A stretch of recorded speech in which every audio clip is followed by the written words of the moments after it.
students. Now this is chapter 2 in our book First Flight, and the title of the chapter is Nelson Mandela Long Walk to Freedom. This chapter, just have a look at the original book. It is actually what we are going to read now is an extract from the autobiography of this great man. I hope you all have heard this name, which needs no introduction, Nelson Mandela. It is a touching account of the horrible atrocities and the oppression which was poured by the black natives in South Africa at the hands of the white rulers. So Nelson Mandela shares some of the bitter experiences during his struggle against apartheid, along with the overwhelming emotions he experienced when the democracy finally began in his country after years of struggle. This is how the summary of the chapter goes. Nelson Mandela was born on July 18, 1918, and he was the first South African president to be elected in a fully representative democratic election. Then he talks about several other things in this chapter. He tells that in life every man has twin obligations. Twin means two.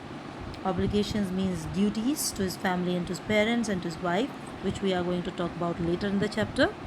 This is just the summary part I have given for your reference so that you may go ahead with this summary and get to know what further we are going to read in this chapter. Then he talks about how the South African people who were, thought to be the man of color, who wanted to live a very normal life like any other human being, but they were not given this privilege because the whites, they consider themselves superior. So he talks about all those things. Then he tells about his struggle, that how in the beginning he never thought about fighting this battle of freedom, this long freedom fight, but then he chose his country above his family, and then this whole struggle started, and finally, not because of only his only contribution, but the contribution of so many other great leaders in his country, they finally got freedom. And later he tells us about himself, that when he was a young man in Johannesburg, he yearned for basic and honorable freedom. When a country is not completely free, it is not independent, we have to bear a lot of atrocities at the hands of the colonial rulers. And we Indians also are quite aware about this thing.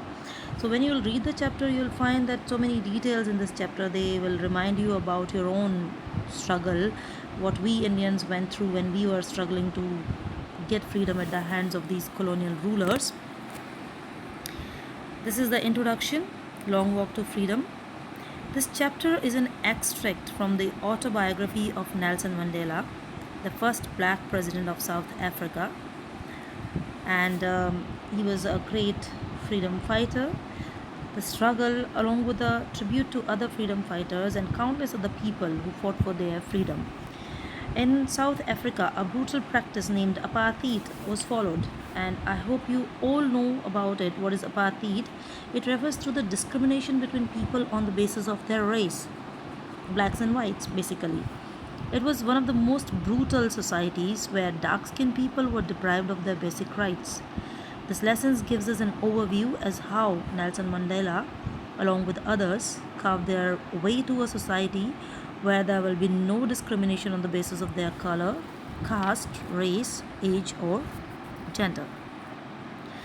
This is the beginning paragraph of the chapter, and these are some of the words that we come across. There are so many words which you may find a little difficult, and as I have always been asking you people, whenever we are reading anything, a chapter or a poem, it is really suggested and advised to you people to keep your textbook, if you have them available with you, plus a dictionary, open so that you may find out some of the words and that would enhance your vocabulary. So these are the words that we come across in the first paragraph.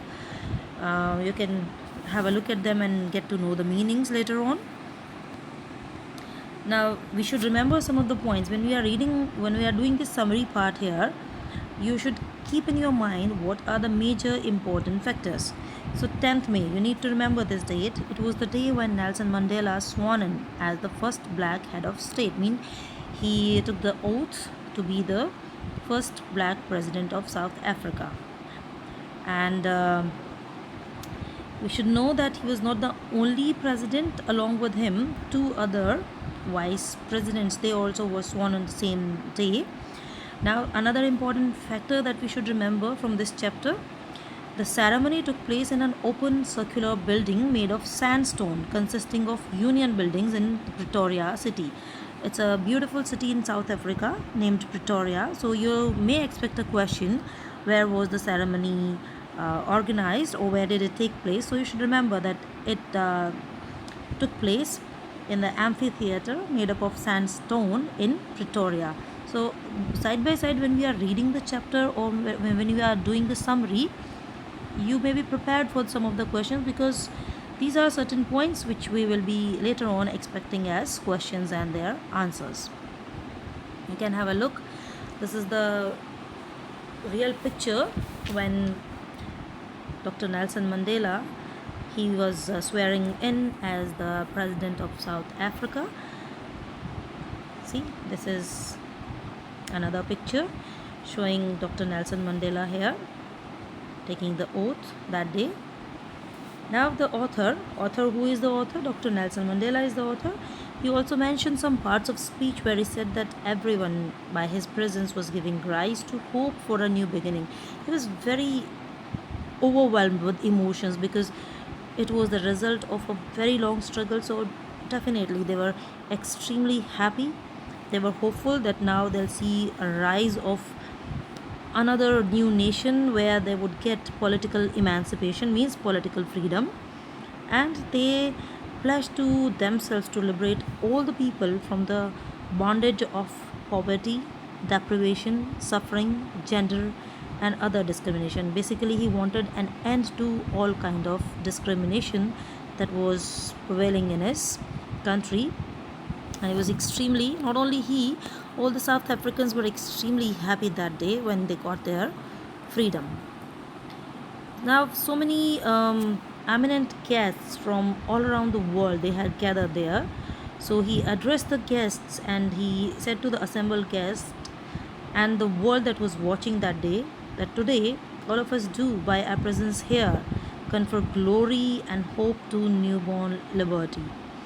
So you will be expecting a question based on this paragraph also later on. This is the exact paragraph from the chapter. Some of the words and their meanings have also been given for your help.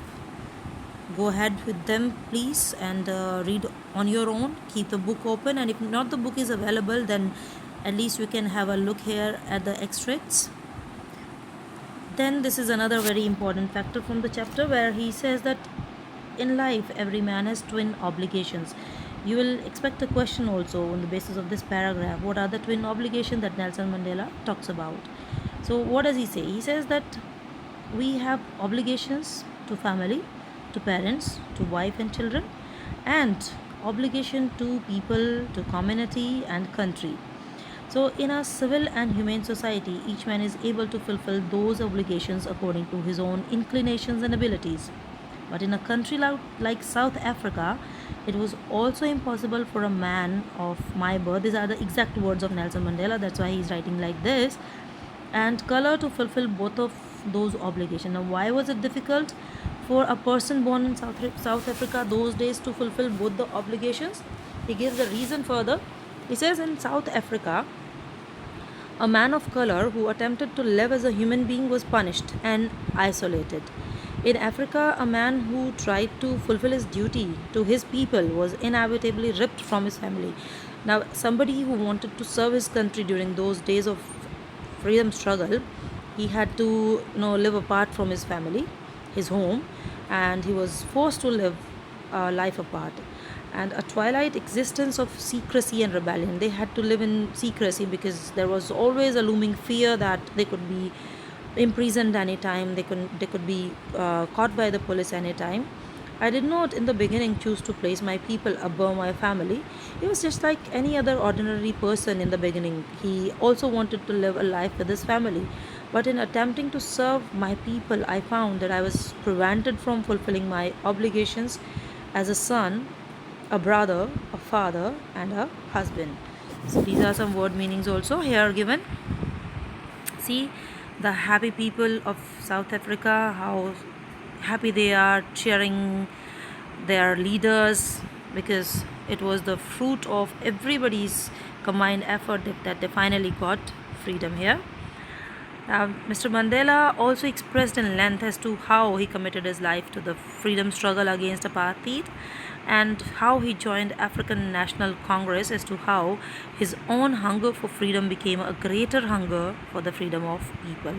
He narrated so beautifully and explained how a man who takes away another man's freedom is a prisoner of hatred. For the leaders who he gives his thanks to the leaders also. He said that for the leaders who fought for racial freedom, it was an emotional time as apartheid created a deep and lasting wound for South Africa, and they realized that it will take many years for them to recover from the profound hurt. It happens when people have suffered a lot for a longer period of time. To recover, it takes a considerable period of time, and he saw that many people who bear pain and torture and even gave up their life for their struggle, it was very difficult for him to make his country stand on its feet once again. In the next lesson, we will continue with the summary part and with the discussion of the contents of the chapter. We'll continue in the next lesson. Till then, you go ahead with the revision of whatever you have read today. Thanks for learning and listening.